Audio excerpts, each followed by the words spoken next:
Clutch moment alert. The Knicks just joined a list with Magic and Kareem, Duncan and Robinson, Shaq and Kobe, and Steph-KD, and nobody on TV is ready to admit it.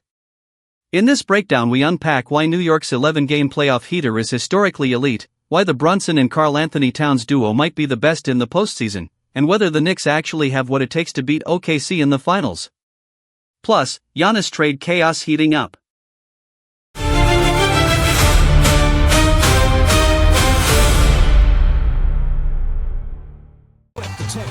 The garden is shaking right now. We New Yorkers, you damn right we excited. Let's go Knicks! Let's go Knicks! And now I stay on target and refuse to miss. And I still make hits with beats when they sweat the technique. Start spreading the news. The New York Knicks are the junior varsity to no team ever. They are, in fact, on the kind of heater that historically only the very greatest teams and very greatest players have ever matched, and they absolutely could win the title in the next couple of weeks. Let me lay this out for you. The Knicks are the 5th team ever to win 11 straight playoff games in a single year. The others featured in chronological order: Magic and Kareem, Duncan and Robinson, Shaq and Kobe, and Steph and KD. Just digest that for a moment. That's the entire list. And among those, the 2017 Warriors had the best point differential, okay? They entered the finals outscoring their opponents by 196 points. These Knicks are a plus 271 in the playoffs. That is 75 points better than a team that was so good that people said it was ruining the sport. But here's the thing, you know all of that already. What you want to talk about is an easy path to the finals. So let's talk about easy paths. Did you know that none of the last 3 NBA champions ever faced a team seeded higher than 4th? I don't think you did.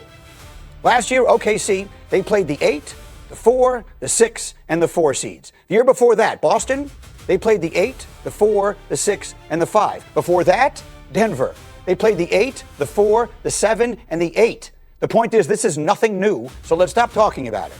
And then finally, there's this, the enormous advantage of rest. By the time the finals start, the Knicks will have played 4 games in 23 days.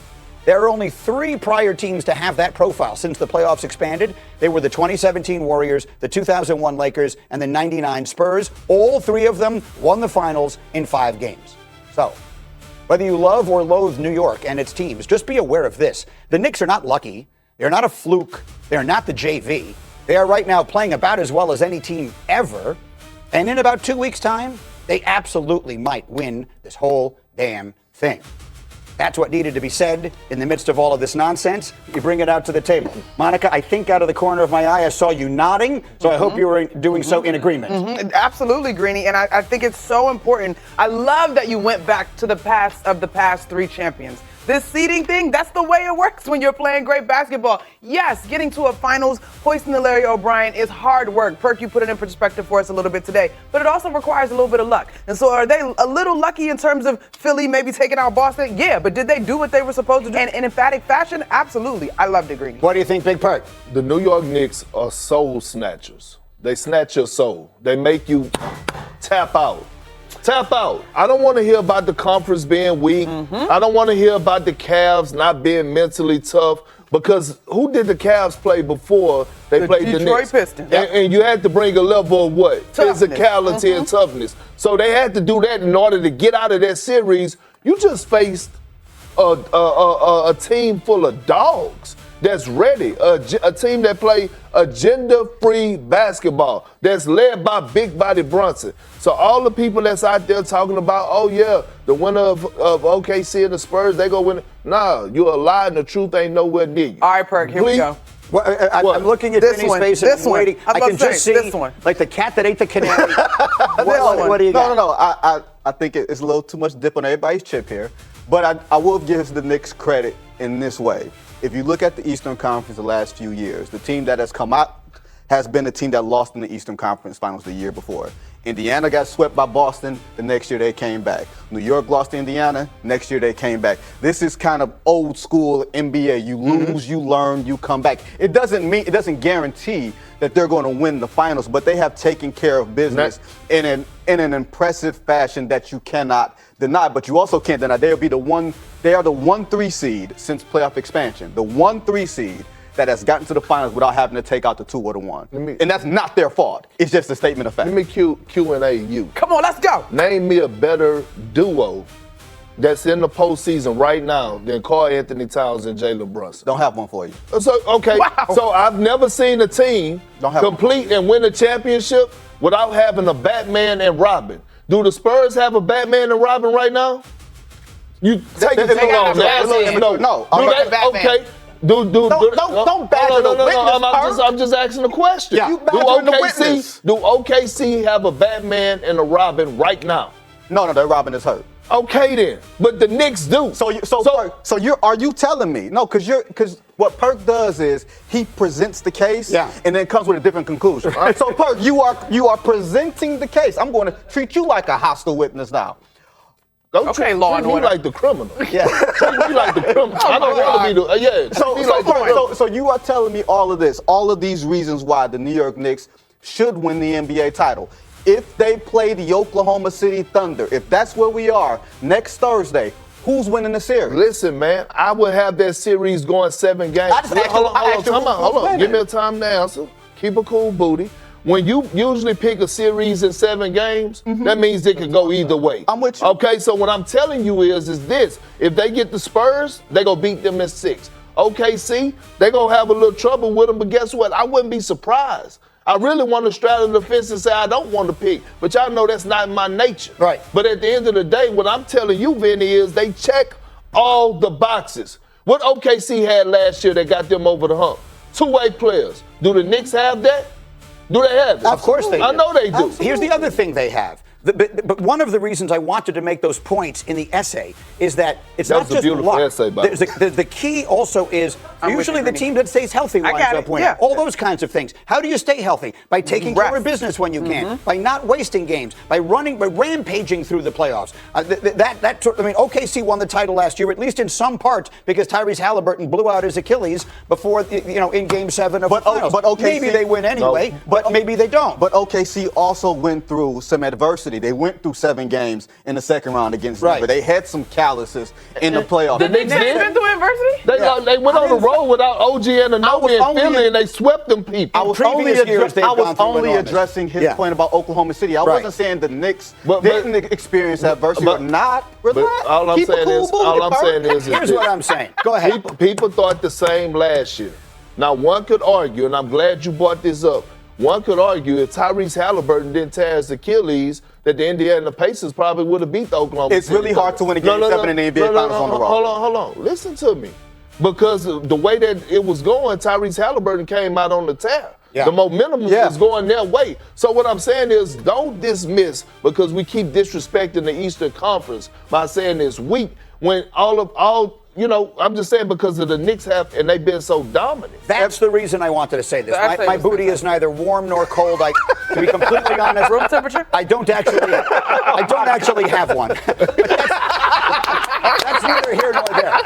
Monica, what I'm saying, and you know you hear it all the time. People are saying, the Knicks won the junior varsity. Yeah. They have no chance whatsoever against OKC. Teams. All that kind of stuff. Yeah. My point is, none of that is true. The Knicks have done what champions do. I think they have a 50-50 shot of beating whoever they play in the final. And I think that's fantastic. Greeny, the numbers, basketball is about numbers, and particularly this era that we're in the NBA. The other thing that kind of is working against OKC, if it is them, is we haven't had a repeat since the Warriors did it. Okay, so history is working against them.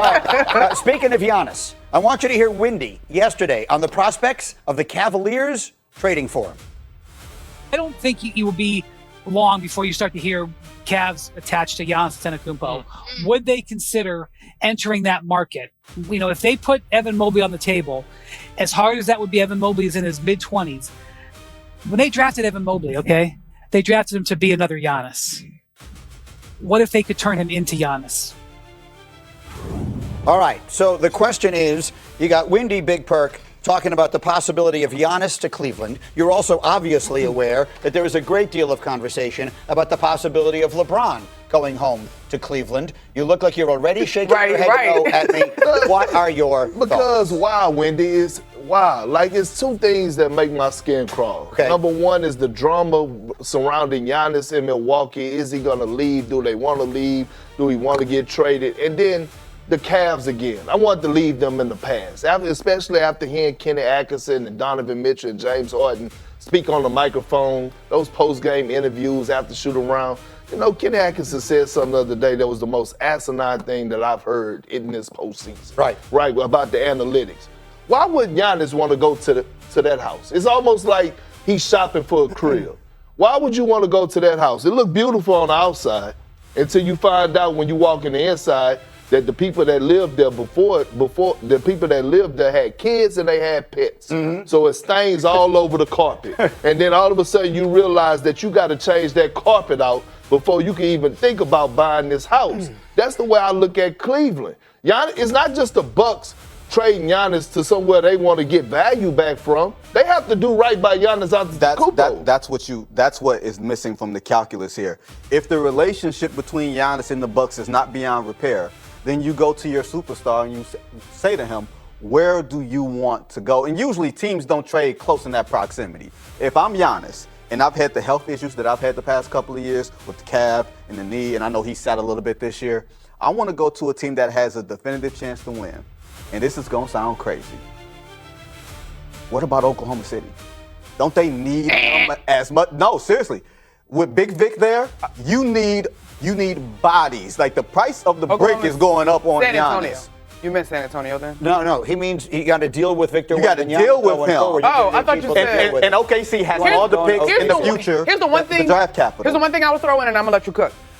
Chemistry is so delicate, and when you talk about teams that are on the brink of contending, chemistry is so delicate. And I think you have to be careful that all superstars don't come with, cool, I'm going to take a step back and slide in. That's all I would add to this conversation. But the Cleveland of it all, right? Like we just talked about how the teams that lose in the conference finals in the East make it to the finals next year. The Cavs don't feel like that. No, they don't feel like they are staying pat and will get there. They are not close. How about LeBron? I mean, I'm always interested in your take on LeBron. Could you see him finishing it back where it all began? I can, but they're going to have to pay him. He's not going to do it for the vet minimum. Right. And that's another problem. I don't understand. Like, I'm going to start calling James Harden a stick-up kid.